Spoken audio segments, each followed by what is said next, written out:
नमस्कार बच्चों, मैं doctor Nitika Singh, assistant professor botany, government college Bundi, अपने 4th लेक्चर में आपको पढ़ाने जा रही हूँ जेल इलेक्ट्रोफोरेसिस। हम पढ़ रहे थे tools and techniques of genetic engineering, आनुवंशिक अभियांत्रिकी में काम में आने वाले उपकरण तथा तकनीकें, जिसमें से हम 3 उपकरण तथा तकनीकें पढ़ चुके हैं। एक है restriction enzyme, DNA ligase enzyme, और लास्ट टर्न पे हमने पढ़ा था पॉलीमरेज चेन रिएक्शन या पीसीआर। आज हम पढ़ने जा रहे हैं एक और तकनीक जिसका नाम है जेल इलेक्ट्रोफोरेसिस। अगर हम कंसेप्ट की बात करें तो आरई द्वारा किस डीएनए को काटा जाता है, डीएनए लाइगेज के द्वारा डीएनए को जोड़ा जाता है, पॉलीमरेज चेन रिएक्शन के द्वारा डीएनए को की कॉपीज़ की जाती है, डीएनए के खंड की बहुत सारी प्रतिकृति की जाती है। और जेल इलेक्ट्रोफोरेसिस का क्या काम है, ये हम आगे डिटेल में पढ़ेंगे। इसको डिटेल में पढ़ने से पहले हम एक चीज़ समझते हैं कि हमने suppose you have just done a PCR reaction, आपने एक पीसीआर रिएक्शन करी। पीसीआर रिएक्शन के परिणाम के स्वरूप आपको क्या मिला, आपको डीएनए मिला जो कि जिसमें मल्टीपल कॉपीज़ थी डीएनए की। लेकिन आप उस डीएनए को देख नहीं सकते। मैंने आपको बताया था प्रैक्टिकली जब हम इसको करते हैं पीसीआर के अंदर, एक छोटी सी वायल में हम सारा जो रिएक्शन मिक्सचर है जिसमें Taq DNA polymerase, dNTP, buffer, magnesium, DNA template, जो 7 हमने लास्ट पॉइंट डिस्कस करे थे, वो सब हमने एक वायल में, छोटी सी वायल बोलते हैं हम, जो छोटी सी एक जिस पात्र के अंदर ये रिएक्शन होती है उसको, उस वायल में हमने सब मिक्स कर दिया। और जैसे हमने मान लो 25 साइकिल रन किए, मैंने आपको बताया था 25 साइकिल में 3 स्टेजेस होती हैं, वो तीनों स्टेजेस हमने रन करी। अब उसके बाद भी वो उस वायल में हमको ऐसा कुछ नहीं होगा कि हमको डीएनए के जो खंड है वो दिखाई देंगे, क्योंकि डीएनए नग्न आँखों से विजिबल नहीं होता। तो हमें कैसे पता चलेगा कि इसमें हमारा जो डीएनए है वो प्रतिकृत हुआ है अथवा नहीं है। कई बार ऐसा भी होता है कि डीएनए की प्रतिकृति नहीं हुई है। तो समझ रहे हैं आप कि ये हम काल्पनिक रूप से मान रहे हैं कि हमने इसमें डीएनए का खंड डाला था और प्राइमर डाले थे और सारा सामान डाला था तो हमारा डीएनए प्रतिकृत हो गया। पर जब तक हम डीएनए को अपनी आंखों से नहीं देखेंगे कि ये जो खंड है डीएनए का वो हमारा इसमें उपलब्ध है, तो हम कैसे विश्वास करेंगे। उसको विजुअलाइज करना या उसको देखना बहुत इम्पॉर्टेंट है। तो ये एक तकनीक ऐसी है जेल इलेक्ट्रोफोरेसिस, जिसमें आप डीएनए के खंडों को स्वयं देख सकते हैं कि इसमें हमारा डीएनए का खंड है अथवा नहीं। अभी जैसे वही बात है कि पीसीआर का प्रोडक्ट हो या फिर अगर हमने किसी प्लाज्मिड, मैंने आपको बताया था कि जेनेटिक इंजीनियरिंग में हम वाहक काम में लेते हैं, वाहक के अंदर हम किसी डीएनए के भाग हमारा पहुंचा है अथवा नहीं पहुंचा है, तो ये भी पता हम देख थोड़ी सकते हैं। अभी हम डायग्राम में तो बना देते हैं कि हमने एक कलर से डीएनए का खंड बना दिया, एक कलर से वाहक का डीएनए बना दिया, लेकिन एक्चुअल में अपनी आंखों से हम नहीं देख सकते कि इसमें डीएनए है अथवा नहीं है। उसको विजुअलाइज करने के लिए बहुत सारी तकनीकें हैं, उसमें सबसे मुख्य तकनीक जो है वो है जेल इलेक्ट्रोफोरेसिस। तो इसी जेल इलेक्ट्रोफोरेसिस को हम पढ़ने जा रहे हैं। इसका नाम जो बता रहा है तो उसमें पहला शब्द है जेल। तो जेल आप जानते हैं कि यह न तो सॉलिड में आता है न लिक्विड में आता है, इसमें पर्याप्त मात्रा में पानी होता है।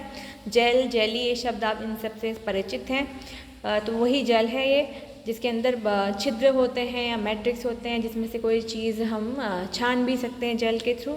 तो ये जेल के कुछ लक्षण हैं। इलेक्ट्रोफोरेसिस मतलब यहाँ पे विद्युत का संचालन होता है।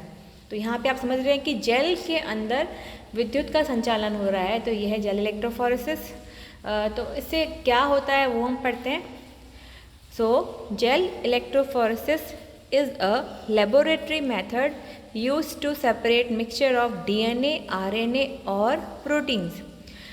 तो जेल इलेक्ट्रोफोरेसिस एक प्रयोगशाला में काम में आने वाली तकनीक है, जिसके द्वारा मैक्रोमोलिक्यूल्स मतलब डीएनए, आरएनए अथवा प्रोटीन, इनको उनकी मॉलिक्यूलर साइज मतलब इनके आणविक भार तथा इनके चार्ज, इनके ऊपर पाए जाने वाले आवेश के आधार पर इनको पृथक पृथक किया जा सकता है। वापस रिपीट करती हूँ कि यह एक ऐसी तकनीक है जिसमें डीएनए, आरएनए अथवा प्रोटीन को उनकी मॉलिक्यूलर साइज मतलब उनके आकार अथवा उनके आवेश के आधार पर पृथक पृथक किया जा सकता है। आकार एवं आवेश के आधार पर पृथक पृथक किया जा सकता है। अब कैसे किया जा सकता है? In gel electrophoresis the molecule to be separated are pushed by an electrical field through a gel। Gel electrophoresis जो तकनीक होती है उसके अंदर कोई भी मॉलिक्यूल उसको गतिमान किया जाता है। किसके द्वारा? उसमें करंट प्रवाहित करके या उसमें विद्युत धारा प्रवाहित करके उसको गतिमान किया जाता है और जिसके द्वारा वह जेल के छोटे छोटे छिद्रों से होता हुआ आगे की ओर गमन करता है। और उसमें जैसे आप इसको सिंपल सा कंसेप्ट अगर मैं आपको बताऊं, अगर हम उनके आकार की बात करें तो अगर हम कहीं पे रेस कर रहे हैं, दौड़ की प्रतियोगिता हो रही है, तो हम देखते हैं कि जो व्यक्ति वेट में हल्का है वो बहुत आगे तक दौड़ेगा और जो व्यक्ति कंपैरेटिवली वज़न में भारी है वो थोड़ा पहले ही रुक जाएगा। तो यही चीज़ है कि यहाँ पे जिसका मॉलिक्यूलर वेट या मॉलिक्यूलर साइज़ ज़्यादा होता है वो ज़्यादा आगे तक गमन नहीं कर पाता। जिसका मॉलिक्यूलर साइज़, जिस डीएनए के खंड का मॉलिक्यूलर साइज़ ज़्यादा होता है वो आगे तक गमन करता है। जिसका काम कम होता है वो आगे तक गमन नहीं कर पाता। और अगर हम इलेक्ट्रिक फील्ड की बात करें तो जैसे मैं आपको आगे बताती हूँ डायग्राम के द्वारा। जेल इलेक्ट्रोफोरेसिस के अंदर यहाँ पे एक होता है नेगेटिव भाग जिसको हम बोलते हैं कैथोड, एक होता है पॉजिटिव भाग जिसको हम बोलते हैं एनोड। ये आप जानते हैं। तो यदि हम जो यहाँ पे आपको तीर का निशान दिखाई दे रहा है सबसे पहले नंबर के अंदर, तो यहाँ पे मिक्सचर ऑफ डीएनए मॉलिक्यूल लिखा हुआ है कि उसको हम वेल में डालते हैं। आगे बताऊँगी मैं आपको वेल क्या होता है। बीच में जेल है और यहाँ पे फिर अब धारा प्रवाहित करते हैं। धारा प्रवाहित करेंगे तो हम देख रहे हैं कि जो अणु नेगेटिव होगा मतलब जिसमें आवेश नकारात्मक होगा वह एनोड की तरफ आकर्षित होकर गमन करेगा। तो डीएनए भी नकारात्मक होता है तो यह एनोड की तरफ गमन करता है, कैथोड से एनोड की तरफ। तो यहाँ पे जो मेन आधार होता है डीएनए के खंडों के अलग होने का, अगर डीएनए अगर वो पदार्थ है तो वो होता है मॉलिक्यूलर साइज़। जो ज़्यादा बड़े आकार के डीएनए के खंड है वो पहले ही रुक जाते हैं और जो छोटे आकार के डीएनए के खंड है वो आगे तक गमन करते हैं। तो यही चीज़ हम पढ़ रहे हैं कि इसमें इलेक्ट्रिकल फील्ड, एक विद्युत का करंट प्रवाहित किया जाता है, उसके आधार पर जो मॉलिक्यूल है वो गमन करता है जेल के छिद्रों में से होते हुए और वहाँ वह जो छिद्र जो बड़े होते हैं वो पहले रुक जाते हैं छिद्रों में और जो छोटे होते हैं वो आगे तक बढ़ जाते हैं। जेल इलेक्ट्रोफोरेसिस कई प्रकार की होती है, हम केवल अभी नाम पढ़ रहे हैं, डिटेल में नहीं जा रहे हैं। जैसे कि agarose gel electrophoresis, PAGE polyacrylamide gel electrophoresis, SDS मतलब SDS एक केमिकल होता है सोडियम डोडिसिल सल्फेट, उसकी PAGE polyacrylamide gel electrophoresis and 2D gel electrophoresis like 2 dimension gel electrophoresis ETC। मतलब ये कुछ एग्जाम्पल्स हैं कि इलेक्ट्रोफोरेसिस कितने प्रकार के हो सकते हैं। अब बात करें सबसे पहला भाग इलेक्ट्रोफोरेसिस का जो कि है जेल। वो जेल किससे बना होता है? Gel for DNA separation are often made out of a polysaccharide called agarose. जो जेल होते हैं वो बने होते हैं एगेरोज के द्वारा। एगेरोज एक प्रकार का पॉलीसेकेराइड है मतलब कार्बोहाइड्रेट है। Agarose is a polysaccharide generally extracted from certain seaweed like Gracilaria, Gelidium, Gracilariopsis. देखिए बेटा, जो एगेरोज मैंने आपको बताया था पॉलीसेकेराइड है, वह कुछ समुद्री खरपतवार जिसे सीवीड बोलते हैं हम। रेड सीवीड मतलब लाल, कुछ लाल शैवाल होती हैं, आपने शैवाल पढ़ी हैं फर्स्ट ईयर में रोडोफाइसी वर्ग की, तो उसमें जो लाल शैवाल जो कि समुद्री खरपतवार होती हैं उनका एग्जाम्पल है ग्रेसिलेरिया। ये कंपटीशन का क्वेश्चन है इसलिए आप ध्यान रखेंगे, नाम भी याद करेंगे। ग्रेसिलेरिया, जेलिडियम, ग्रेसिलेरियोप्सिस आदि, इन सब से जो एगेरोस को एक्सट्रैक्ट किया जाता है, निकाला जाता है। अगर हम केमिकली बात करें तो एगेरोज जो पॉलीसेकेराइड है it is made up of disaccharide agarobiose. अगर आपने पढ़ा है तो जो पॉलीसेकेराइड्स होते हैं वो कुछ अलग अलग यूनिट्स के बने होते हैं, तो ये किसका बना हुआ है? एगेरोबायोज का बना हुआ है।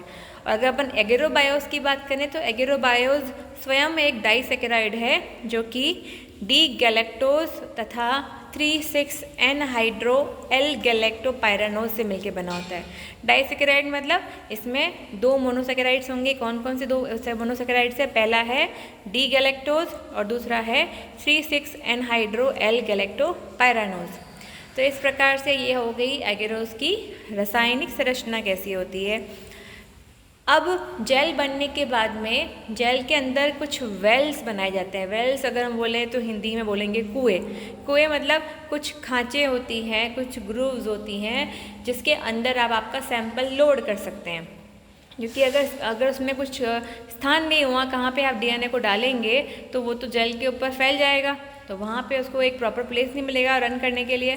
तो यहाँ पे कुछ वेल्स बनाए जाते हैं जिनमें कि आपका सैंपल लोड किया जाता है। सैंपल लोड करने के बाद में यहाँ पे आप देख रहे हैं ये एक यूनिट होती है। इसके अंदर बीच में अगर मैं बात करूँ डायग्राम की तो यहाँ पे जेल है बीच में, यहाँ पे इसके वेल्स हैं जहाँ पे सैंपल को लोड किया जाता है। सैंपल को लोड करने के बाद में इसके ऊपर एक बफर भरा जाता है। इस पूरे एरिया के अंदर यहाँ पे पानी एक बफर होता है जो कि जिसमें कि धारा प्रवाहित होती है। अगर आप केवल जेल के ऊपर कुछ नहीं डालेंगे तो धारा प्रवाहित कैसे होगी?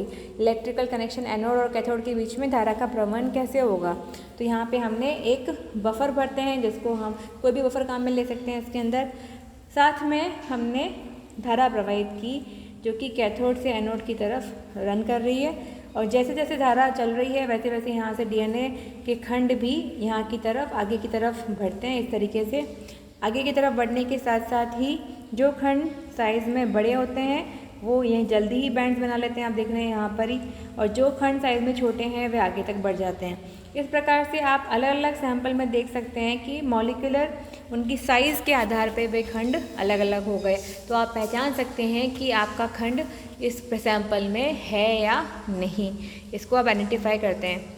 अब दूसरी बात यह है कि जेल पर चलाने के बाद में भी आप उनको देख नहीं पाते, क्योंकि उनको देखने के लिए आपको यूवी लाइट डालनी पड़ती है। जब आपने सैंपल लोड किया था तो उसमें आपने एक डाई मिला देते हैं जिसको हम बोलते हैं उसके अंदर हम इथीरियम ब्रोमाइड मिला देते हैं जिसके जो कि यूवी लाइट में जाने के बाद में शाइन करती है और उससे हम डीएनए के खंडों को विजुलाइज कर सकते हैं। तो इस प्रकार से यह जेल इलेक्ट्रोफोरेसिस की तकनीक होती है।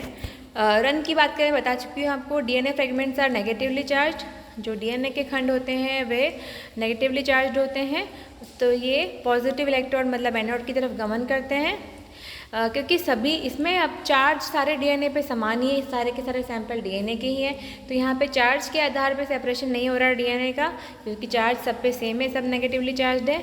यहाँ पे सेपरेशन हो रहा है उनकी साइज़ के आधार पर। तो वापस रिपीट करूँगी, बड़े आकार के खंड पहले ही रुक जाएंगे, छोटे आकार के खंड आगे तक बढ़ जाएंगे।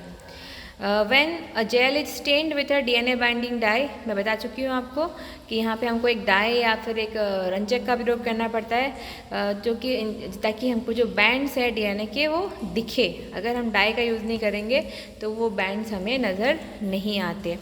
तो इस प्रकार से जेल इलेक्ट्रोफोरेसिस के द्वारा हम डीएनए के खंडों को पृथक पृथक करते हैं। इसका एक एक्चुअल डायग्राम जो कि हमने खुद ने ये मेरा अपना एक लैबोरेटरी वर्क है जिसमें आप देख रहे हैं कि जो लेफ़्ट साइड में आपको नज़र आ रहा है यहाँ पे है मार्कर डीएनए के अंदर होता है कि मुझे इसके खंडों की साइज़ पता है ऑलरेडी कि इसमें जो पहला खंड है वो इतने मॉलिक्यूलर वेट का होगा, साइज़ का होगा, दूसरा खंड, जितने भी खंड हैं उन सबकी साइज़ पता है। तो इस मार्कर के खंडों से मैच करके हमें मेरे अननोन डीएनए की साइज़ का भी पता कर लेती हूँ कि मुझे जो खंड प्राप्त हुए हैं वो किस किस साइज़ के प्राप्त हुए हैं। जो आपको चमकती हुई चीज़ें, चमकती हुई पट्टियाँ नज़र आ रही है, ये बेसिकली डीएनए है। इनको यूवी लाइट में देखने के बाद में ये इस प्रकार से चमकते हैं। नॉर्मल हम देखेंगे बिना लाइट के तो यहाँ पे हमें किसी प्रकार के कोई खंड नज़र नहीं आएंगे। तो मैंने आपको आज संक्षिप्त में एक परिचय करवाया है कि एक डीएनए, क्योंकि हम बात कर रहे हैं टूल्स ऑफ जेनेटिक इंजीनियरिंग की, तो यहाँ पे हम प्रोटीन या आरएनए की बात नहीं कर रहे हैं, हम डीएनए के खंडों को किस प्रकार से सेपरेट पृथक पृथक करके और साथ ही उनको देख सकते हैं अपनी आँखों के द्वारा कि हमारा खंड कितने साइज़ का कहाँ पे उपलब्ध है अथवा नहीं, वो हम इस तकनीक के द्वारा आसानी से पता कर सकते हैं। तो इस प्रकार से आज मैंने आपको एक बहुत ही संक्षिप्त में एक तकनीक बताई जो कि है जेल इलेक्ट्रोफोरेसिस। नेक्स्ट चैप्टर में हम एक बहुत नेक्स्ट जो आपका लेक्चर रहेगा उसमें हम एक बहुत ही इम्पॉर्टेंट टॉपिक कवर करेंगे जो कि है क्लोनिंग वेक्टर, जिसको हम बोलते हैं क्लोनिंग वाहक। ये एक बड़ा टॉपिक है, तो हो सकता है कि नेक्स्ट 1 या 2 लेक्चर हम इस पूरे टॉपिक को कवर करेंगे। इसमें भी हम समझेंगे कि वाहक को हम वाहक क्यों कहते हैं और इसका जेनेटिक इंजीनियरिंग में या आनुवांशिक अभियांत्रिकी में इसका क्या उपयोग है। तो आज हम इतना ही कवर करेंगे। नेक्स्ट लेक्चर में हम पढ़ते हैं क्लोनिंग वेक्टर्स। धन्यवाद।